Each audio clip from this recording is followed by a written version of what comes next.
The blizzard wasn't merely a storm. It was a veil suffocating everything in its path. And within it, Alpha Kyle prowled. He was tracking rogues, yet what he found defied reason. A woman half frozen in a snowdrift, her blood a harsh crimson against the ice.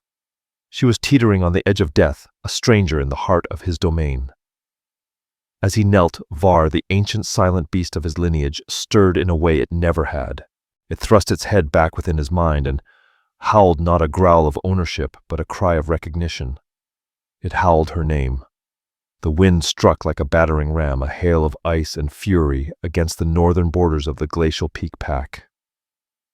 Kale felt ice crystals cling to his fur-lined cloak, his breath a visible plume in the frigid air. "Ghosts are here," Kale Thorn growled, his voice half lost to the gale. The storm erased every trace. Even a rogue wouldn't be out in this. Kyle didn't respond. His gaze sharp and steel-colored scanned the white wasteland. He was Alpha, his senses unmatched in his territory. And he had sensed something amiss, a rupture in the wards. "Check the ridge, then we move in."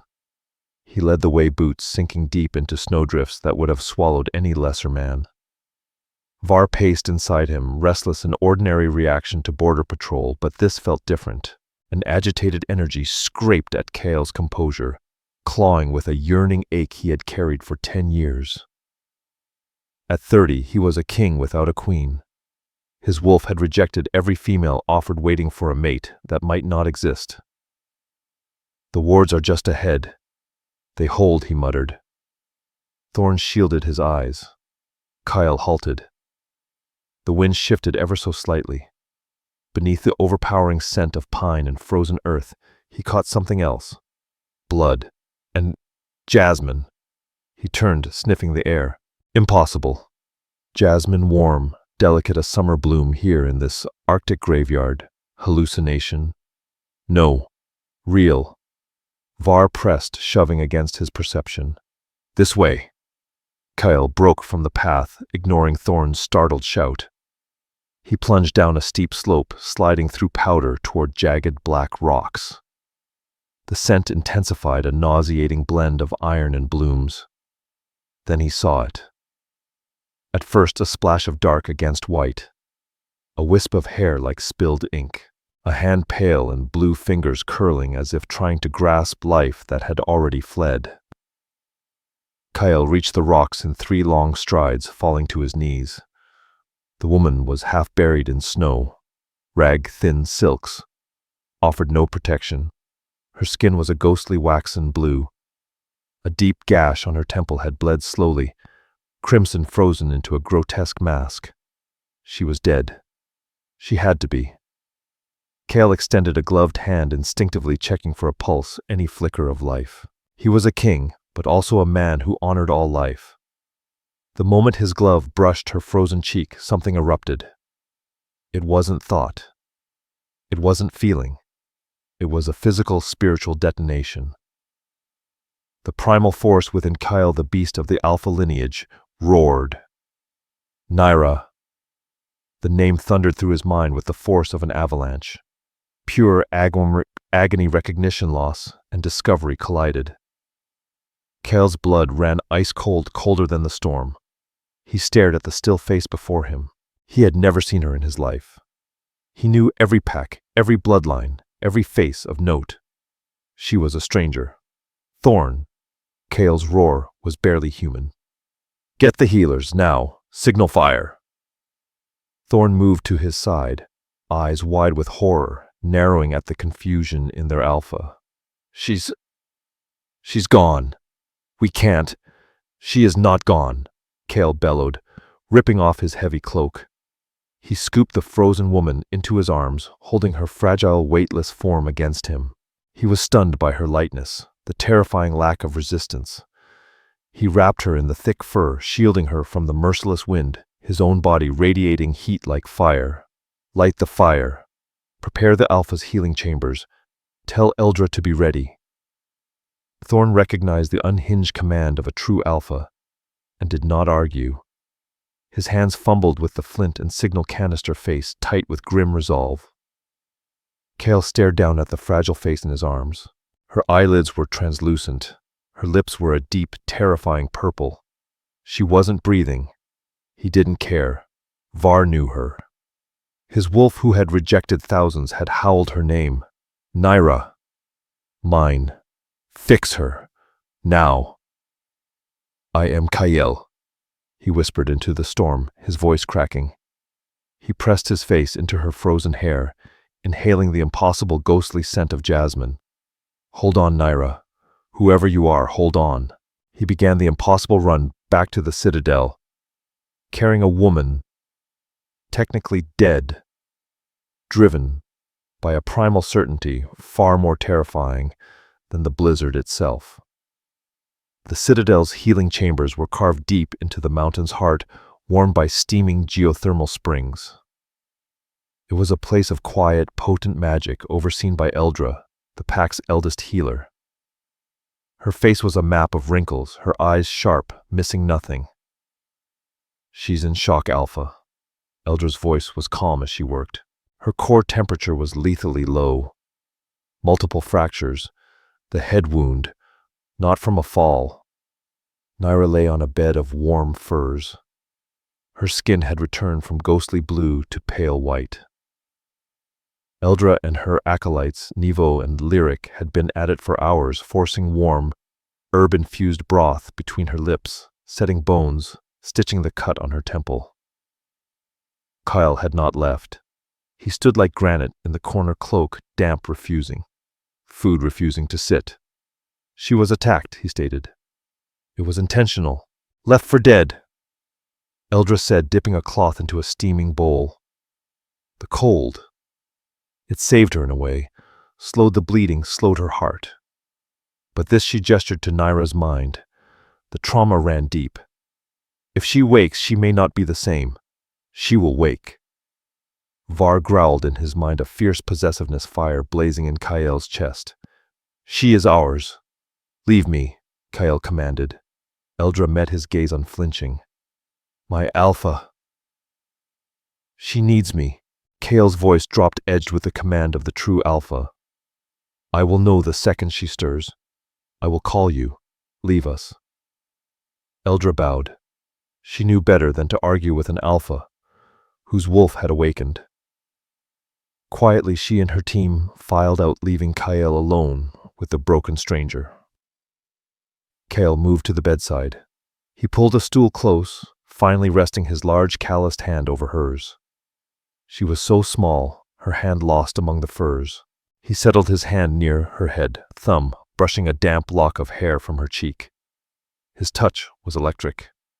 He felt the faintest pulse of the mate bond, a silver thread, so thin and frayed, it was barely there. But it was there. She was the one he had waited for. Stolen, attacked, discarded like trash. A rage so fierce it blurred his vision surged. He would find the culprit, tear them limb from limb, scatter their remains across the tundra. He remained seated. A day, a night, another day. Thorn brought reports. He ignored them. Food was left untouched. The room grew cold. Kael simply watched, pouring his alpha strength into the chamber, willing her to survive. On the third day, her eyelids fluttered. Kael's breath caught. Heart hammering. Naira. Her eyes, warm, soft brown like a startled fawn, opened hazily, unfocused. They drifted around the room, the stone walls steaming pools, furs before landing on him. Then she screamed a raw, terrified, animalistic sound. She scrambled backward, dragging her healing body against the headboard, eyes wide with primal fear. Who are you? Her voice was a dry rasp. Where am I? Get away from me. Kael froze, hands raised. You're safe. I am Kael. I found you in the snow. You're in my citadel. I am Kael. The name meant nothing to her. Snow. I don't... She clutched her head, face twisting in pain and confusion. I don't remember any snow. I don't remember anything. A cold dread sank into Kael's stomach. What do you remember? What is your name? She looked at him, her terror fading, replaced by a vast, empty horror. Tears welled and streamed down her pale cheeks. "My name," she whispered. I don't know. I don't know my name." Kale stared at her. The woman Var had screamed for, the one his wolf had known instinctively, had no idea who she was. He had called her Nira. But that name now hung in the air like a weight terrifying and unknown. It's all right," he said, voice rougher than he intended. He couldn't call her that, couldn't frighten her more.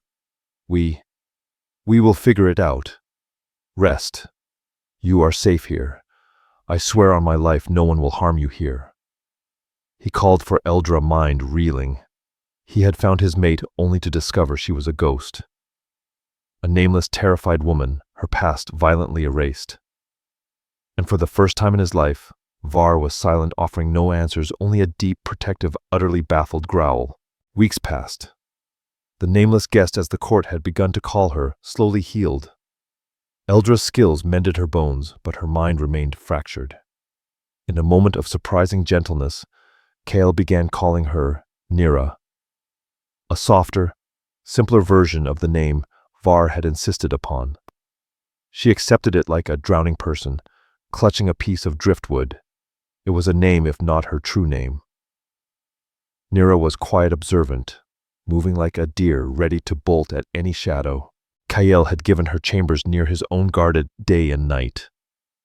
He found himself making excuses to visit her, bringing a book even though she wasn't sure she could read it. She could walking with her through the citadel, or in the closed greenhouse where she loved the jasmine, or simply sitting with her by the fire.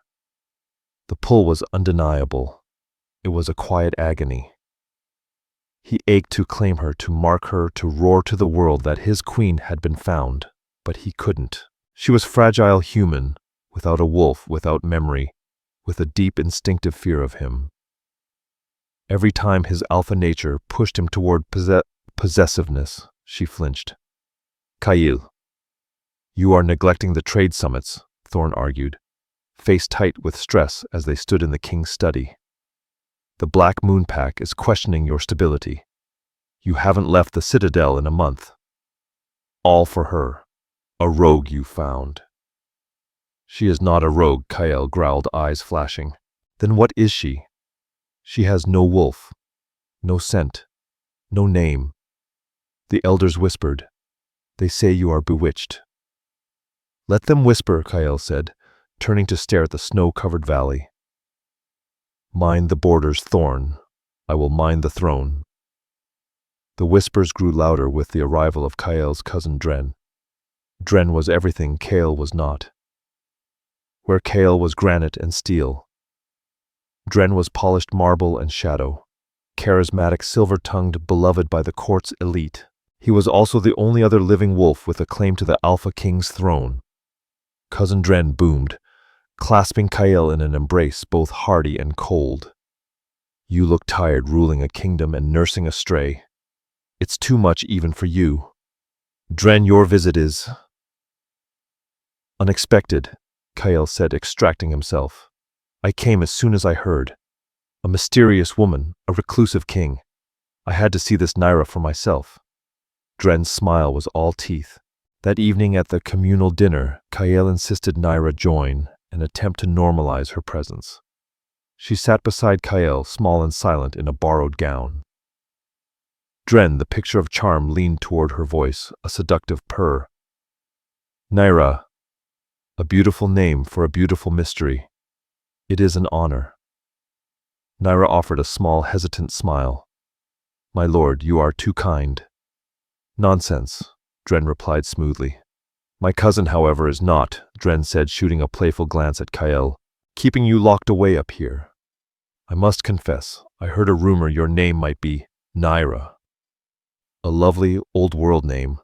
Does it ring any bells?" He watched her closely, eyes narrowing.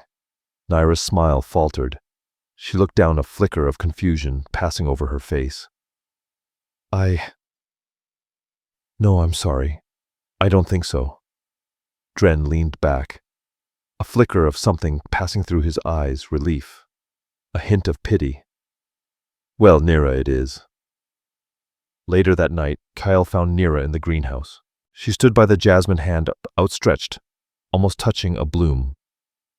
He frightens me, she whispered quietly, not turning. Kyle stood in the doorway. Dren. He frightens everyone. It is a particular skill, Kyle said. No. She turned her brown eyes to him. Not like you do. Kyle's chest tightened. I frighten you, she whispered.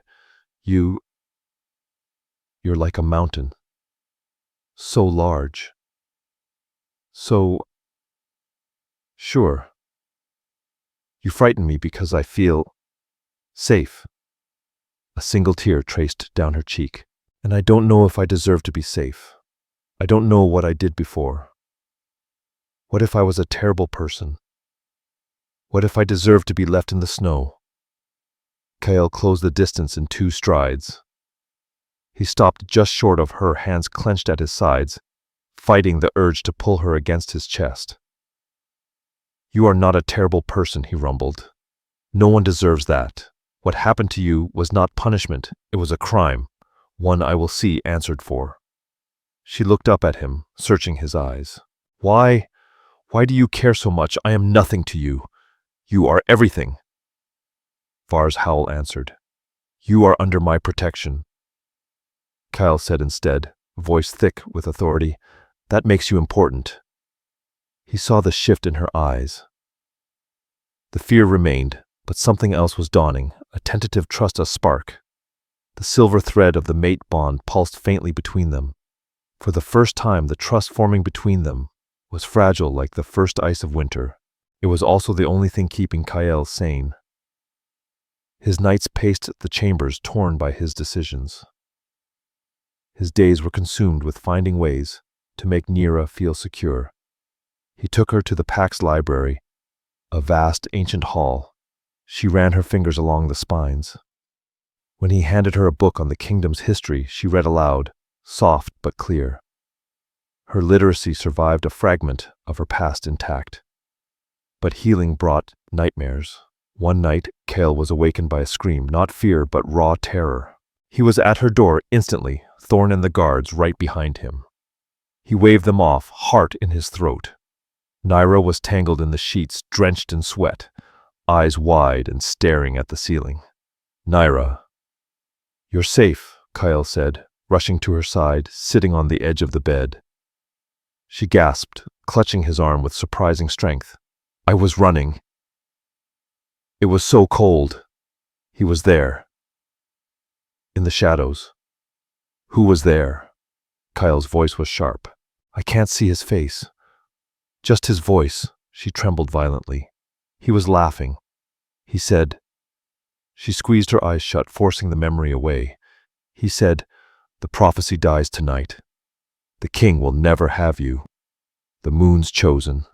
Will be forgotten. Kyle stiffened. Prophecy. Nira. What else? What did he mean? I don't know. She cried, collapsing against him, sobbing into his chest. I don't know. I don't know. I'm so scared, Kyle. He wrapped her in his arms, mind spinning. He held her, rocking gently, Var's protective instincts overriding everything. He murmured reassurances until her sobs faded to ragged breaths. Exhausted, she finally slipped into sleep, still clinging to the front of his tunic. Kyle did not move until dawn. The next day, Kale led her to a place few had ever seen, the Chamber of Echoes. A deep cavern beneath the citadel where the history of the Alpha Kings was etched into living rock. What is this place? Nira whispered, finding his hand as they stepped into the cold, still air. Our history. Our truth, Kyle said. Voice reverent. He guided her to the far wall, dominated by a massive carving. It depicted the first Alpha King, like Kion standing beside a wolf. But this wolf was unlike any other enormous spectral, unmistakably female. A dire wolf shimmering with moonlight. Legend said the first king was never alone. Kael's voice softened. He was bonded to a white wolf, a female of a bloodline thought long lost, a wolf of immense healing and protective power. Together they united the packs and brought an age of peace. Their bond was the first true mate bond. Nira traced the outline of the white wolf. She's beautiful. She was, Kael confirmed. And she left a prophecy. He pointed to the runes beneath the image. The line of kings will rule, but it will be tested. War will come, packs will splinter. Only when the king's wolf cries the lost name shall the white wolf return. The true mate will be found, the bond forged in ice, and a new age of peace will dawn. Nira turned to him, eyes wide, connecting the pieces. My dream. The prophecy dies tonight. And your wolf Kael said, meeting her gaze, the full weight of his secret laid bare. I didn't just find you, Nira. When I knelt by you in the snow, my wolf, he didn't just growl. He howled what she breathed, though she already knew. He howled your name, Nira. The king's wolf cries the lost name. I don't think Nira is just a nickname. I think you are the lost white wolf, Kael said. Nira stumbled back, shaking her head, hands coming to cover her mouth. No, that's impossible. Look at me. I'm not. I'm just me. I'm broken. I can't even remember my own face. I'm not a wolf at all. Your wolf is dormant, blocked, just like my memory. Kael took a step toward her. The attack wasn't random. Someone knew who you were. They tried to kill you. To stop this. To stop us. Stop us, she echoed. The true mate, he said, voice dropping. Nira, you are my fated mate. The confession hung in the cavern, heavy and cold as stone. Nira stared at him, face a mask of shock, disbelief, and dawning fear. The king, the prophecy, the attack. It was too much. I can't, she whispered, turning and fleeing the cavern. Kael let her go. He watched her run, heart heavy as lead. The truth was out, and it was far bigger and more dangerous than either could have imagined. Dren watched Nira flee the chamber of echoes from a shadowed alcove. He had followed silently, smile thin and cruel. Kael was closer than he had realized. The amnesia induced by Vex's poison had been meant to be permanent. The blow to her head was supposed to finish her. Kael had found her too soon. Now he was telling her stories. Dren returned to his chambers, mind working. He couldn't strike her here, not now that Kael had effectively declared her sacred. If he touched her, Var would sense it. He needed another approach. He needed to force Kael himself to cast her out. His plan formed cold and precise. A few days later, the citadel buzzed with activity. Vorak of the Black Moon Pack, the Alpha who had doubted Kael's stability, arrived for the rescheduled summit. Tension hung thick in the air. Kael played the role of gracious host, leaving Nira to her own devices.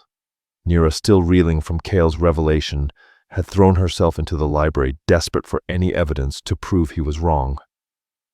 She couldn't be this prophecy. She was just a woman. The summit's opening feast was that night. Nira, at Kael's insistence, was seated at his right hand. Dren sat to her left, radiating charm, while Vorak, a grim and scarred alpha, glared at Nira with open suspicion. So this is the stray, Vorak grunted, draining his wine. You risk a trade war for a nameless woman, King Kael. Before Kael could reply, Dren laughed. She is hardly nameless, Vorak. We call her Nira, and she has a particular love for flowers. Nira looked at Dren, unnerved by his piercing gaze. The feast continued, toasts were made, and tension seemed to ease slightly. Kael was deep in negotiations with Vorak, while Dren regaled the table with a hunting story. Suddenly Vorak choked, clawing at his throat, face turning a deep, alarming red. He gasped, toppled from his chair, crashing to the stone floor as his body convulsed. The hall erupted in chaos. He's been poisoned, someone screamed. Eldra was there in an instant, forcing her way through the panicked crowd, but it was too late. Vorak gave a last rattling gasp, eyes bulging with silver-flecked foam, then went still. He was dead. Silence fell like a heavy blanket over the hall. Every eye turned to Kale, the Alpha King, at whose table an allied Alpha had just been murdered. "Seal the hall. No one leaves."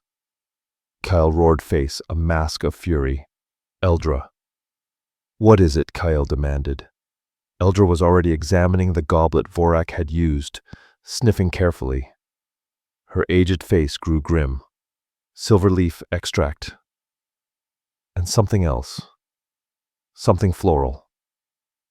Dren, who had been assisting, stepped back as the guards moved forward, expression one of deep, sorrowful regret. "My Alpha. This is a tragedy. Find the source, Dren. I fear." "The source may be closer than you think," Dren said, pointing. "Thorn, what is that?" Kale barked. Thorn, standing near Nyra's chair, looked down. Tucked in the furs of her seat, almost hidden, was a small leather pouch. Thorn picked it up, opened it, sniffed. His face went pale. Eyes wide with horror, he looked to Kyle. Silver leaf and dried jasmine flowers. The scent, her scent.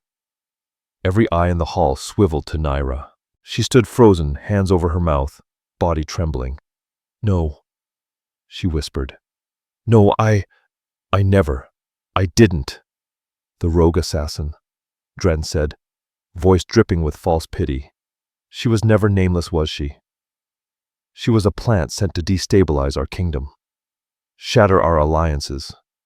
And when our Alpha took her in, she saw her chance to strike.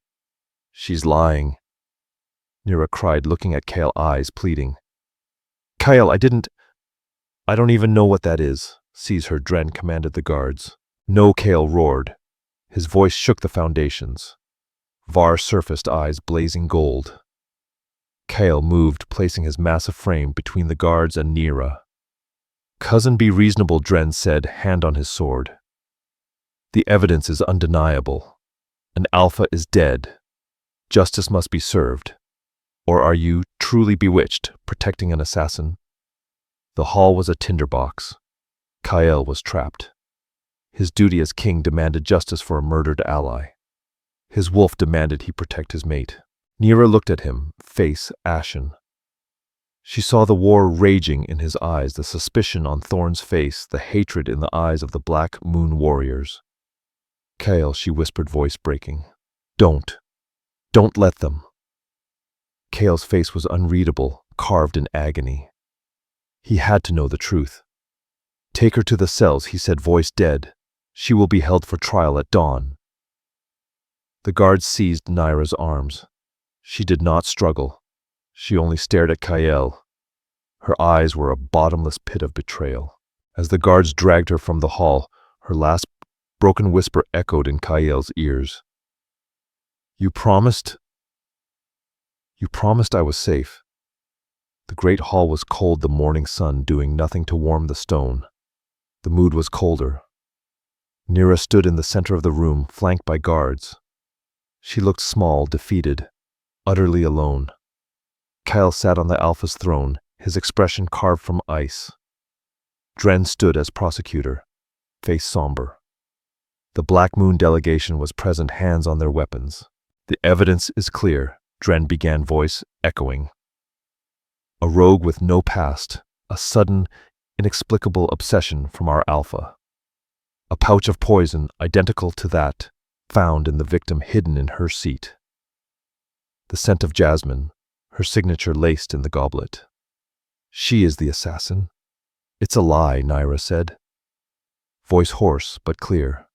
"I never saw that pouch before." "Then how did it get there?" Dren countered. "Who else knew of your strange affinity for jasmine in the greenhouse? Who else could have gotten so close?" Nyra looked to Kale, eyes pleading. "Kale, you know me." Kale's expression remained unreadable. "The law is a hard thing, Nyra. The evidence is strong." Dren smiled, sure of victory. Then Kale's voice dropped to a dangerous rumble. "We will have to use a harsher law." Dren's smile faltered. What do you mean? The king's gambit, Kale said, rising.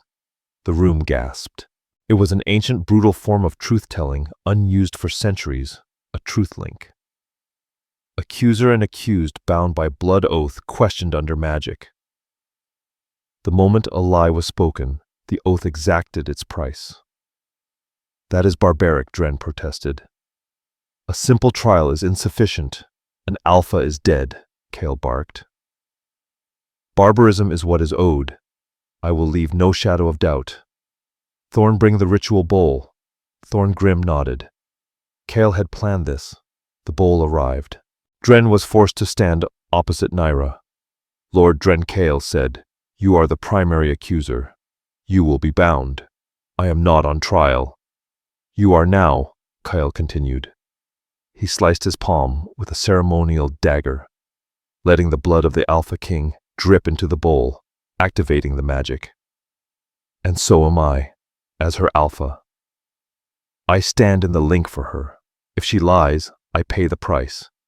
If you lie, you pay. Dren was trapped.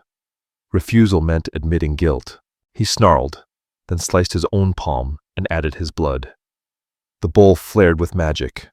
Cold blue light pulsed. The link was forged. Kyle turned to Dren, his voice no longer that of a king, but a predator's. Question 1, cousin.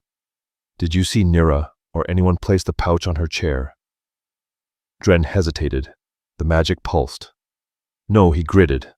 No buts. Kyle snapped. Question 2.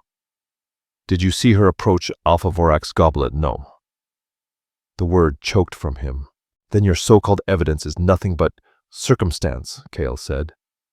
He turned to Nyra, eyes softening. Nyra, do you know who killed Alpha Vorak? No, Kale. I swear it. The blue light remained steady. Did you at any point possess Silverleaf or Jasmine? Other than in the greenhouse, never. The light stayed steady. Dren began sweating. This wasn't the plan. My turn, cousin Dren spat, turning on Nyra. Did you not dream of prophecies? Speak of the king never having you.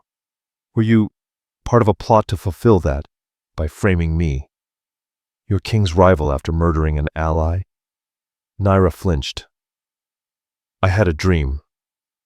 Kale interrupted, eyes locked on Dren. One final question, cousin. Why does your personal apothecary, only yours, stock the precise complex compound of Silverleaf and Winter's Kiss extract found in Vorak's blood? The room fell silent. Dren froze. That's a lie. The blue light flared violently, turning a sickly, angry red. Magic surged. Dren screamed, clutching his arm as the blood oath burned him, searing the lie into his flesh.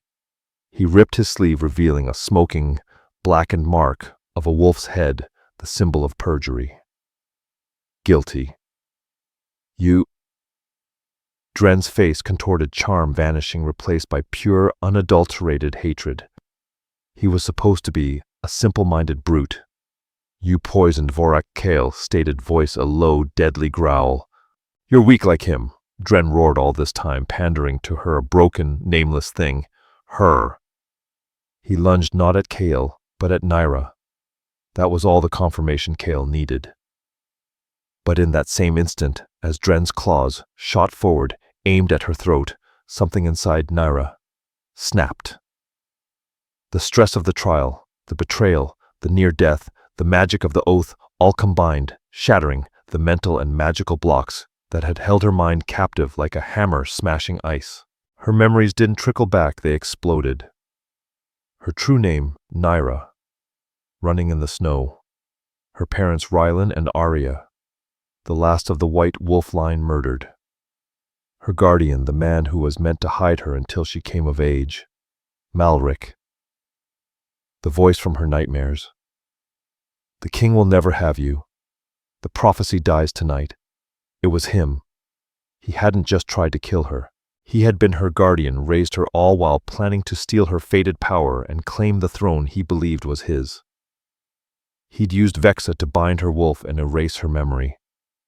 When she came of age and was meant to seek the Alpha King, he had tried to dispose of her for good. As Dren's claws sliced through the air toward her, Nyra didn't scream.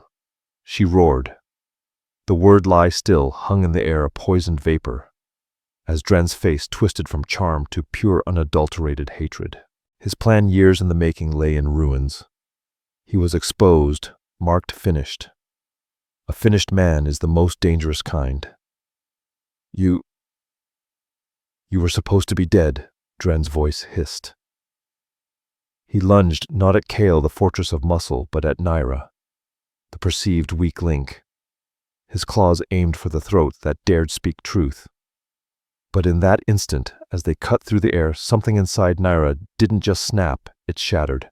The dam of her mind, the magical and traumatic barriers that had held back the ocean of her past, didn't crack, it exploded. It was a flood, a torrent of images, sounds, sensations crashing in. Her parents' laughing faces vanished in smoke, the scent of pine and old leather. From her childhood home, Dren's voice as memory, hand on her shoulder. You are safe with me, child. The agonizing cold of snow, Vexa's chants, the blow to her head, the prophecy repeating in her mind. The prophecy dies tonight. The moon's chosen will be forgotten. The king will never have you. It was all him, her guardian protector, would-be murderer. As Dren's claws came within inches of her throat, Nyra didn't scream. She roared. The roar was silent yet explosive, a shockwave of pure kinetic white energy erupting from her core. It had no physical form yet, struck Dren like a battering ram, hurling him back into the far stone wall with a crash that cracked the granite. Guards and alphas alike fell to their knees, gasping as if the air had been ripped from their lungs. Only Kale, shielded by the nascent thrumming mate bond with Nyra, remained standing, eyes wide with awe and terror. Nyra stood in the center of the hall, trembling, not from fear, but from a seismic power radiating from her. She was no longer Nyra, the fragile, lost amnesiac. She was Nyra, and she was furious. You were poisoned, Dren gurgled, trying to rise, eyes wide with disbelief. Vexa had sworn the binding permanent. She had been wrong. Nyra's voice no longer a single thread, but a chorus, a harmony of 100 voices, ancient and new. Her eyes, once fawn brown, now pierced with luminous glacial blue. If I can't have the throne, Dren snarled, scrambling to his feet, charm gone, replaced by rabid fury, then no one will. He let his wolf take over. His shift was violent, tearing flesh and snapping bones. He exploded into a massive wolf fur, the color of dried blood, and shadow eyes, burning with insane, jealous fire. Kyle didn't hesitate. Var, he bellowed, and didn't just shift, he became. Kel was the Alpha King, a living mountain of gray and black muscle and righteous fury. The two alphas, cousin against cousin, collided in the center of the hall. It was a clash of titans. Fangs met claws, raked through, hide echoes like thunder filling the hall. The remaining council scrambled back in terror, but Dren had planned this for decades. He was not a fool. As he locked jaws with Kyle, he let out a sharp, barking howl. Now he roared through the chaos of the fight. A dozen guards in the hall, men Kyle had never seen smuggled in by Dren, drew their silver-laced blades. But they didn't charge the alphas. They surged at the unarmed council, the Black Moon delegation, and the elders. It was a coup. Kyle saw it unfold. He threw Dren off, but he was trapped. He couldn't defend his council without risking his own throat. He couldn't fight Dren without letting his council be slaughtered. No. Nyra's new voice cut through the chaos, commanding. She stood in the eye of the storm. The white light that had hurled Dren back now clung to her, shrouding her. You wanted my wolf, she whispered as the light coalesced, solidifying around her. You can't have her. She didn't shift. She became. Not a tearing, but a revelation. It was no violent explosion, but a divine unfurling. The light solidified her form, expanding her bones, aligning with the resonance of a perfect celestial chord. Where a woman had stood now stood a creature of pure legend. She was a dire wolf, larger even than Kale fur, like freshly fallen starlit snow. Her eyes were not wolf eyes, but the aurora itself, swirling with green, blue, and violet power. The white wolf of prophecy had returned home. She looked at Kale still in his brutal wolf form, and he felt her in his mind not as a thought, but as sudden, all-encompassing strength. My king. Then she turned to the traders. She moved. Not a brawler like the males, but a storm, a white blur of impossible speed. She didn't kill. She ended the fight. A snap of her massive jaws shattered a silver sword before it could strike. A sweep of her tail, powerful as a tree trunk, sent 3 armed men crashing into a wall, their armor crumpling. She was a protector, a guardian, clearing the council of all threats in heartbeats. Dren, seeing his plan, his life and his ambition crumble to ash, let out a howl of insane rage. He hurled Kyle off with a desperate burst of strength and charged the white wolf. The prophecy is mine. No, Kale roared, tackling him from the side. This time he was not alone. The white wolf moved to his side. They flanked the dark wolf, moving as one, a dance of perfect fated partnership. Kyle was the rock, the shield, the unmovable object. Nira was the wind, the blade, the impossible force everywhere at once. For every brutal lunge, Kyle met Nira, struck raking Dren's flank claws, sharp as ice. When Dren turned to snap at her, Kyle's fangs found purchase. Dren was a master, a powerful alpha, but he was facing a single two-bodied entity. He couldn't predict them. He made a final fatal mistake, lunging at Kyle, jaws wide for a killing bite. Kyle ducked, leaving him exposed. But Nira was already there.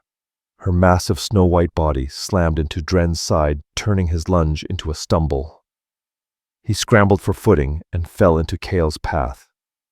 Kale's jaws clamped down not to tear but to hold. At the same instant, Nira's massive paw, radiating cold and power, slammed onto Dren's hind leg. A sickening crack echoed through the hall, louder than the fighting. The dark wolf let out a piercing howl of agony and defeat, collapsing as his power broke. He convulsed forcibly, shifting back into a man. Dren lay broken on the stone, his leg at an impossible angle, his plot and body in ruins. Kyle shifted back, chest heaving, eyes still burning gold. He looked at the white wolf. She stood protectively over him, a low, resonant growl rumbling in her chest at the surviving, cowering traders. Kyle reached out, placing a hand slowly on her massive head right between her luminous eyes. The growl softened, becoming a deep, resonant purr. She leaned into his touch, her power embracing his. In that moment, the silver thread of their bond, long frayed and thin, ignited into a roaring, white-hot river of energy. It slammed into place with the force of a supernova, a wave of unfiltered love, power, and belonging that filled the hall. Kyle felt her history, her pain, her heart. Nira felt his strength, his burden, his relief. Kale Alpha of the glacial peak looked over the stunned room, eyes resting on the defeated Dren. Justice had been done. Kale's voice echoed complete and terrifying in its authority. It has been served. Winter still clung to the peaks, but the world felt new. Weeks passed since the trial.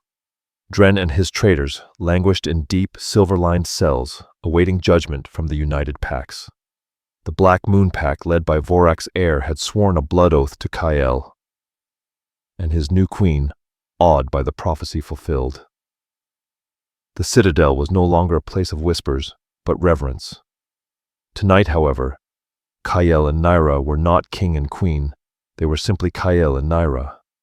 They stood on the ridge where he had first found her. The storm was gone, replaced by a sky so clear it resembled black glass with the aurora painting, the heavens in green and violet rivers. Nira, back in human form, was wrapped in a thick white fur cloak. Kale stood behind her, arms around her chin, resting lightly on her head. "It's hard to believe," she whispered softly, "that I was dying right here. I can't believe I almost lost you." Kyle murmured into her hair, now streaked permanently with shimmering white. She's quiet tonight, Naira said, referring to her wolf. Content too, Kyle smiled. For the first time in his life, he felt whole. They shared the comfortable silence of two souls who had finally found their other half. I remember something else, Naira said, turning in his arms to face him. It wasn't Dren. It was long ago a summer summit. Kale frowned, probing his memory. My father took me to Sunfang Valley when I was 10. I hated it. You were the sad little boy in the two big king's armor.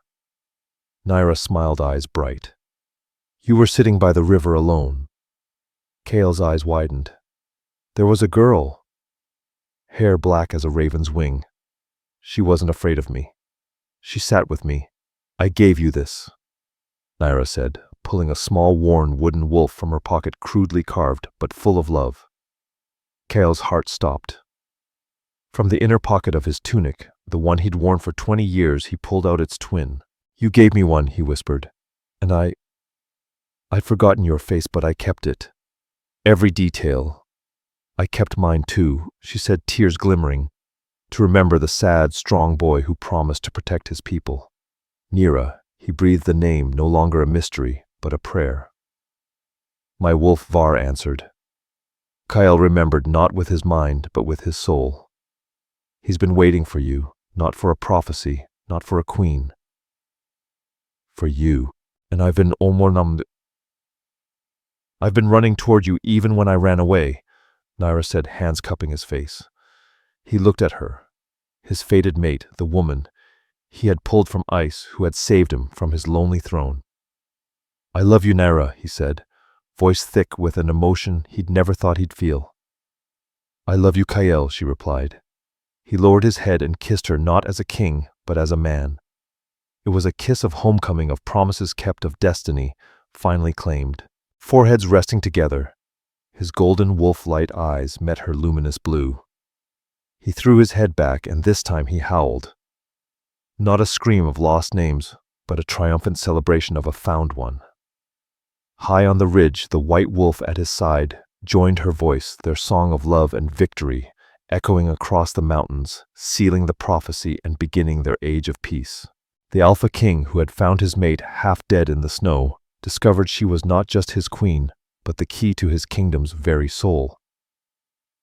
The name Var howled was not just memory, but destiny. Together they proved that even the coldest ice cannot extinguish a fated bond, and that true power lies not in a crown, but in the heart of the one who stands beside you.